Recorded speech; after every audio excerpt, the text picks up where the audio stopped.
In the Philippines, one corruption scandal shook the nation like no other: the pork barrel scam.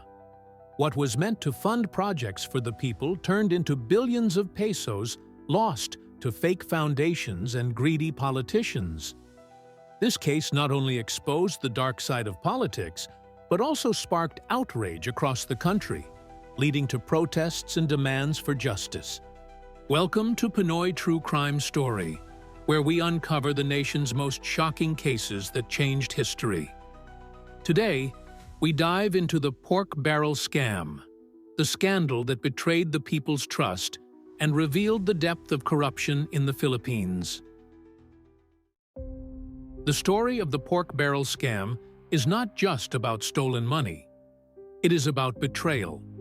Betrayal of trust, betrayal of responsibility, and betrayal of an entire nation's hope for a better future. At the center of it all is a woman who would later be called the Pork Barrel Queen, Janet Lim-Napoles, and a scandal that would shake the very foundations of Philippine politics. For decades, Filipinos have lived with corruption as if it were a permanent fixture in their daily lives. Stories of ghost projects, padded contracts, rigged bidding, and missing government funds are so common that people often dismiss them with a resigned shrug. But in 2013, the Philippines woke up to a scandal so massive, so brazen, that it forced the country to take a long, hard look at how its leaders were using the people's money. It all began with a series of exposés about the misuse of the Priority Development Assistance Fund, or PDAF. This fund, often referred to simply as pork barrel, was intended as a way for legislators, senators, and members of the House of Representatives to directly fund small-scale projects in their districts. The idea was noble in theory: allow lawmakers to address immediate needs in their constituencies without going through the long bureaucratic processes of government. But in practice, the system was ripe for abuse. For years, whispers about the misuse of PDAF circulated in hushed conversations. But the full scope of the scam came to light when whistleblowers, some of whom were once close allies of Janet Lim-Napoles, stepped forward. They revealed how billions of pesos in government funds were siphoned away through fake non-government organizations. Napoles, a businesswoman who had built a reputation for wealth and influence, was said to have orchestrated the scheme. According to testimonies, she set up or controlled dozens of bogus NGOs. These NGOs existed only on paper, but they became the supposed beneficiaries of PDAF allocations. Lawmakers would allocate millions of pesos to these NGOs, supposedly for livelihood projects, agricultural supplies, training programs, and other community initiatives. But the projects were fake.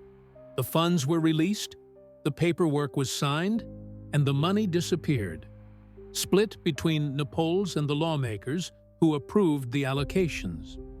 The amounts were staggering: billions of pesos that could have gone to classrooms, hospitals, farm equipment, scholarships, and social services instead went into luxury cars, expensive houses, designer bags, jewelry, and overseas bank accounts. At the center of the controversy, Napoles flaunted a lifestyle that raised eyebrows long before the scam was exposed.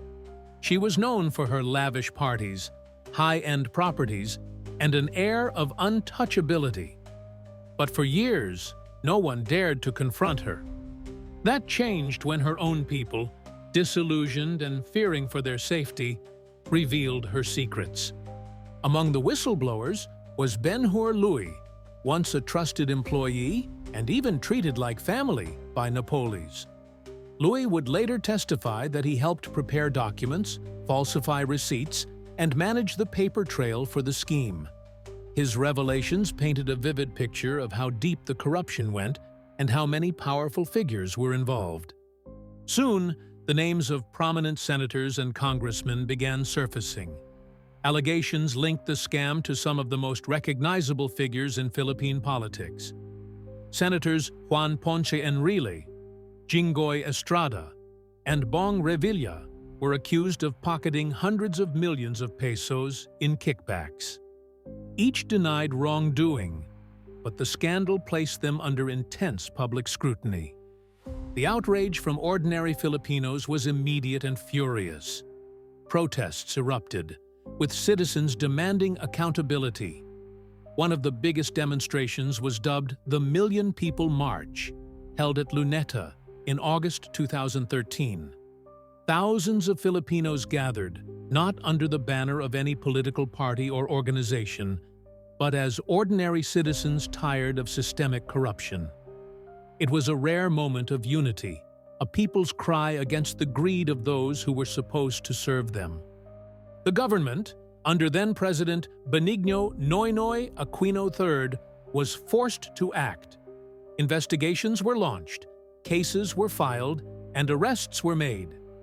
Napoles herself became a household name, vilified as the mastermind behind the plunder of the nation's coffers.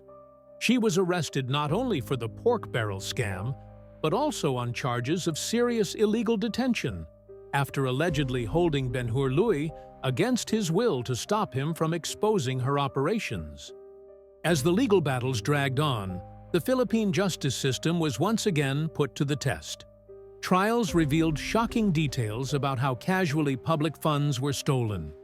Fake signatures, forged documents, ghost beneficiaries.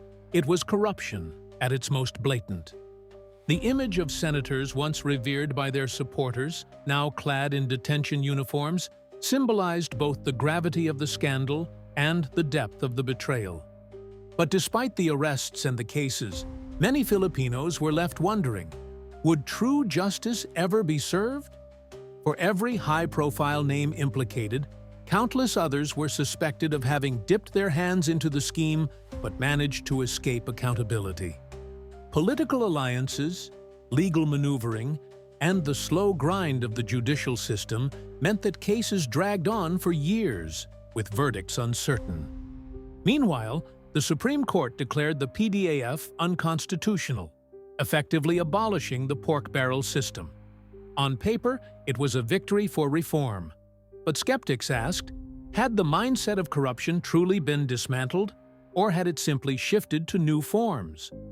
The pork barrel scam remains one of the most infamous corruption scandals in Philippine history.